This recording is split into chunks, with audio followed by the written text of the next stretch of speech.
हश्र के मैदान में जब मेरा रब सबका हिसाब ले रहा होगा तब नबी की उम्मत यानी हमारा भी हिसाब होगा।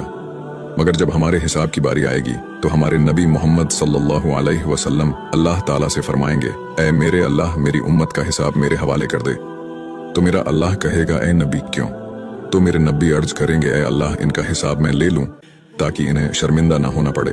तो मेरा रब फरमाएगा, मेरे महबूब अगर आप इनका हिसाब लेंगे तो आपके सामने ये ज्यादा शर्मिंदा होंगे, इसलिए मैं इन्हें आपके हवाले नहीं करूंगा बल्कि मैं इनका हिसाब खुद लूंगा और पर्दे में लूंगा।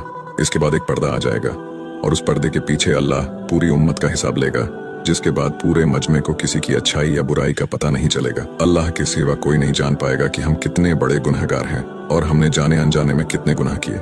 सुबहान अल्लाह। ए मोमिनो, तुम चाहो तो समुंदर के कतरे गिन सकते हो, आसमान के तारे गिन सकते हो, बारिश की बूंदें गिन सकते हो, लेकिन हमारे नबी और हमारे रब के हम पर कितने एहसान हैं ये सारी जिंदगी